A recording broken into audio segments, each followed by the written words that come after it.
what good is having the NHL's most dangerous power play? They'll never let you use it. Good morning to you. Good Monday morning. I'm Dejan Kovacevic of DK Pittsburgh Sports. This is Daily Shot of Penguins. It comes your way bright and early every weekday. If you're into football and or baseball, I also offer daily shots of Steelers and Pirates in the same place that you found this. Kings 3, Penguins 2 yesterday at PPG Paints Arena. Last game before the long, I guess you could call it a Sweden break, except that there's 2 games in Stockholm in the middle of it. The Penguins are going to be heading overseas tomorrow, and they're going to get themselves a nice little break when they come back as well. They'll go into that break 9-5-3, which won't feel all that exciting considering they were 8-2-2 at one point. But I seriously doubt that anybody would be looking at what's happened through this opening month and express any disappointment really at all. But I've got one. And I've been kind of holding back on this one because it takes a lot to develop a trend. And a month tends to not do it, let alone a couple of games or a couple of weeks. In the game yesterday, Anthony Mantha scored. That put the Penguins ahead 2-1 in the second period. I don't know that you could characterize their play as great to that point, but it was certainly good and good enough. But here's the thing.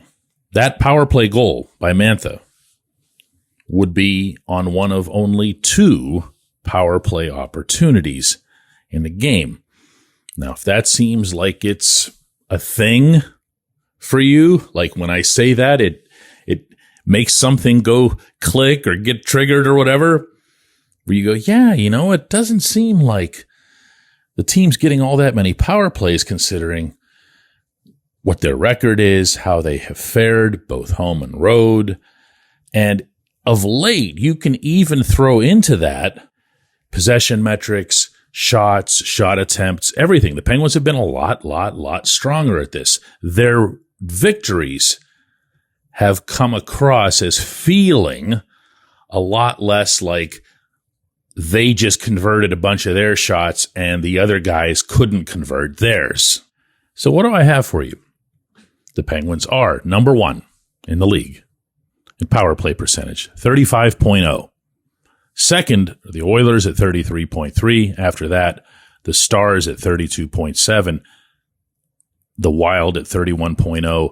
And no one else even at 28. So the Penguins have been really, really good on the power play. They don't get anywhere near enough relative to their overall success. And that's always been how hockey's officiated to an extent. You're going to have to create your own power play chances. You're going to have to find a way to spend time in the zone. You're going to have to be doing things that frustrate the opponent enough that they're going to trip you, they're going to hold you, they're going to hook you, they're going to do something. But they're not getting them. They're not getting these calls. In terms of overall power play opportunities, the Penguins have 40. They rank 28th in the league right now out of 32 teams. But here's the number that floors me. For their power play ice time, which takes into account, if it's 5 minutes, 2 minutes, 10 minutes, whatever, if it's 13 seconds like it was in the game in St. Paul a week ago that you have on the power play. The Penguins' power play ice time per game is 3 minutes and 51 seconds. That is dead last in the NHL, and it is dead last by a big margin, by 16 seconds below the Devils at 4:07. And when you see Dan Muse, after committing to not lose it all season long and committing to not, in particular, to speak publicly about officiating, when you see him go berserk over a perceived slash in this game, when you see the veterans, Evgeny Malkin and Brian Rust, similarly losing it on the refs, when you hear Sidney Crosby say the following 2 days ago in Newark, and listen to this carefully. That's the way the game goes sometimes. Just got to continue to try to focus on those little things and, trust that you'll get the next one. I mean, we pushed hard and had some big kills there. It would have been nice to draw a few more penalties. I thought we were working to do that. Only one, and carrying the play like that, typically you get rewarded a little bit more. So, I think just we stuck with it. Unfortunately, we weren't able to get that point. What Sid is saying there is that the Penguins, well, everything I just said, they spent a whole lot of the day in the New Jersey zone. And they felt like they played really well against another of the top teams in the NHL. They just don't get calls. They don't get them. Now, if you've been reading or listening to my coverage or commentary at all over the years, you'll know I'm anything but a homer. In fact, more often than not, I'm making people who are fans of the team mad at me because I'll say, wow, that was just a dive. I can't believe the Penguins got that call. That's not this. This is becoming plain. And when I ask people within the Penguins, and I'm talking now about people above the player level, what they're seeing is a rookie head coach getting picked on. And what they have experienced in the past is a rookie head coach getting picked on. It's something the officials see as some goofy rite of passage in the National Hockey League. I was told this too. And unfortunately, this was not witnessed by me, and this was not caught on camera. But there was a point in a recent game where Muse went to just argue or seek an explanation on a fairly routine call. The official held up his right hand in the most dismissive possible tone as if to suggest, don't talk to me. I don't have a solution for this. If the Penguins say something, they sound whiny. If they say something at this time, it'll come across as, oh, where were you when you were winning? Now you're looking for excuses. If they say stuff like what Sid said to reporters in Newark, that all gets back to these guys and they can become that much more petty. So yeah, the solution here is to just tough it out. I mean, there really isn't another. When we come back, J1Q. For those of you who are doing real work in construction, in a warehouse, if you're a mechanic, you want reliable, comfortable gear to help you perform well on the job. Brunt Workwear's got you. They've got waterproof boots, safety toe, soft toe, pull-on, lace-up, whatever you need. You can wear them to work, and if they're not right for you, send them back. I don't know of any other brand doing that. Brunt was tired of the workwear brands out there cutting corners. You work too hard to be stuck in uncomfortable boots that don't hold up. So they built something better. Boots that are insanely comfortable and built for any job site. For a limited time, our listeners get $10 off. Just head to bruntworkwear.com. Use the code DK Sports and you're good to go. After you order, they'll ask you where you heard about Brunt. Do us a favor here at DK Pittsburgh Sports and tell them it was from this show.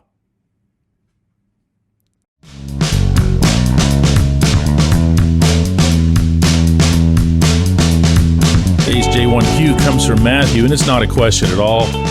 He just says there are plenty of things to criticize on this team of late, but they're so much closer to being good than any of us expected.